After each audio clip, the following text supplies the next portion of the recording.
Ang Pasig City Police Station sa ilalim ng pamumuno ni Police Colonel Hendrix B. Mangaldan, hepe ng nasabing himpilan, ay nakipagsanib puwersa sa command group, mga hepe ng tanggapan at mga kinatawan mula sa Eastern Police District, kabilang si Police Captain Eduardo S. Baclig Jr., hepe ng District Tactical Operations Center ng EPD.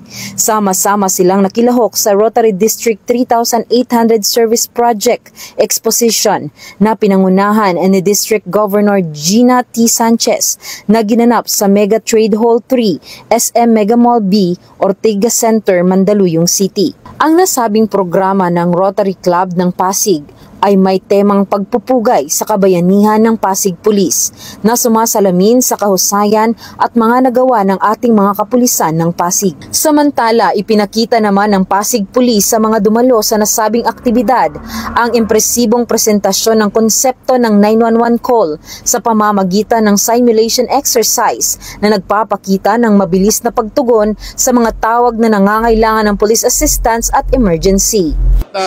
Yung buong Pasig City Police Station, nagpapasalamat sa Rotary Club of Pasig.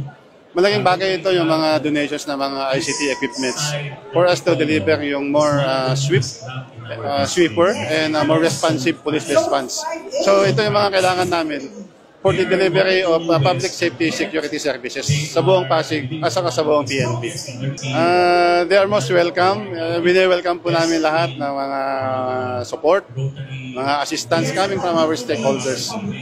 Nakakatuwa dahil both the LGU and the private sectors ay na-appreciate nila itong ating mga adhikain na ganito at yung mga donations patuloy na pumapasok. Upang sa ganun, yung PNP nila ay matulungan nila.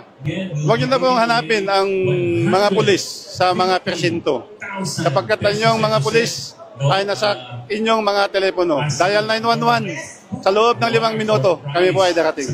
Ang mga pagsisikap na ito ay naaayon sa napapanahong pagtugon ng pulisya sa kaligtasan ng publiko at pag-unlad ng komunidad. Mula dito sa Eastern Police District, ako po ang inyong PNN correspondent, Patrolwoman Jenny Dolor, alagad ng batas, tagataguyod ng Balitang Pulis.